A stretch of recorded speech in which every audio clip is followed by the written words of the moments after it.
नैब तरमीम के हवाले से जो है वो बातचीत हुई है और उसमें यानी कि केस चल रहा है ये नैब तरमीम के हवाले से। उसमें चीफ़ जस्टिस साहब के बहुत ही अहम रिमार्क्स जो हैं वो आए हैं। और इसके अलावा जो इलेक्शन कमीशन के हवाले से अगर आपको बताते चले तो फ़ौज ने अपने एहलकार देने से इलेक्शन कमीशन को माजरत की है। और इसके साथ साथ जो दीगर इदारे हैं, ख़ास करके जो आपके अदलिया के इदारे, ख़ास करके लाहौर हाई कोर्ट ने ख़त लिखा है और ये कहा है कि वो भी अपने जो अफसरान हैं, जुडिशल अफसरान, वो मुहैया नहीं कर पाएंगे।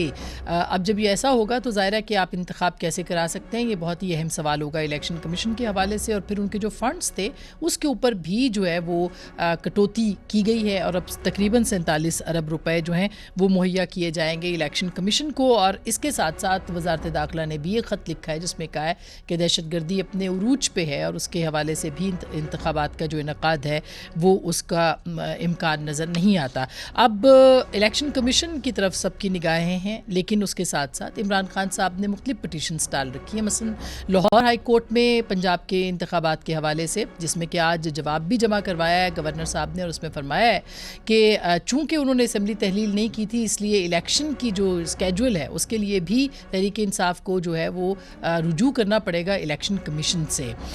कल आपको याद है कि जो सदर मुमलिकत हैं उन्होंने भी एक ख़त तहरीर किया था चीफ इलेक्शन कमिश्नर को। आज उनकी इमरान खान साहब से भी मुलाकात हुई है और फिर उसके बाद सहाफ़ियों से बात हुई है खान साहब की, जिसमें उन्होंने फरमाया है कि अदलिया से उनको इस मामले के ऊपर बहुत तवक्कुआत हैं। इसी सूरत में आज जो नैब तरमीम के ऊपर अहम समाअत हुई है उसमें बड़े दिलचस्प रिमार्क्स और अहम रिमार्क्स जो हैं वो चीफ जस्टिस साहब ने दिए हैं, जो कि इस वक्त जो है वो मौजूए बहस भी बने हुए। मसलन उन्होंने कहा कि चीफ जस्टिस ने कहा कि नैब तरमीम के जो खिलाफ क्यों ना इमरान खान साहब को ही तलब कर लिया जाए और उनसे पूछा जाए कि असम्बली नहीं जाना तो इलेक्शन क्यों लड़ रहे हैं। उन्होंने ये भी कहा कि मौजूदा पार्लियामेंट को दानिस्ता तौर पर नामुकम्मल रखा गया, मौजूदा पार्लियामेंट से होने वाली कानून साजी भी मुतनाज़ हो रही है।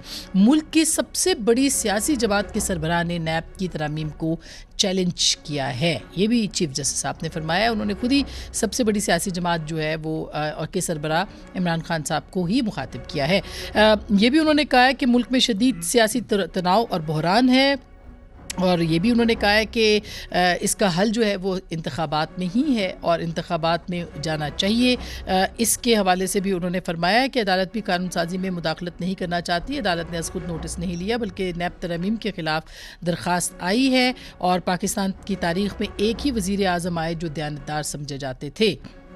पाकिस्तान की तारीख़ में एक ही वज़ीर आज़म आए और फिर साथ में ये भी कहा कि एक दयानतदार वज़ीर आज़म की हुकूमत 58(2)(ब के तहत ख़त्म की गई। अब इमरान खान असम्बली में नहीं है और नैब तरमीम जैसी कानून साजी मुतनाज़ा हो रही है। इस केस में इमरान खान का हक़ दावा होना या ना होने का मामला नहीं बनता। जब सियासी बहरान होता है तो अदालत को मुदाखलत करना पड़ती है।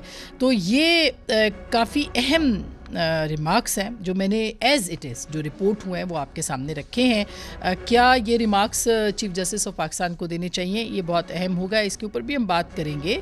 लेकिन उसके साथ साथ अब इंतखाबात के हवाले से क्या होगा, क्या सदर मुमलिकत, एक बहस ये भी चल पड़ी है कि वो मुशावरत करके इस मामले के ऊपर जो है वो तारीख़ का ऐलान कर सकते हैं। लेकिन इस बारे में भी कानून वाज़े ये कह रहा है कि उनको चीफ़ इलेक्शन कमिश्नर की ही मुआवनत और उनकी मुशावरत करना होगी, उसके बाद ही वो इंतखाबात की तरफ की तारीख जो है वो दे सकते हैं। लेकिन क्या वो सूबाई असम्बलियों के दे सकते हैं कि नहीं, इसके ऊपर हम जो है वो आज इसके ऊपर भी हम बात करेंगे।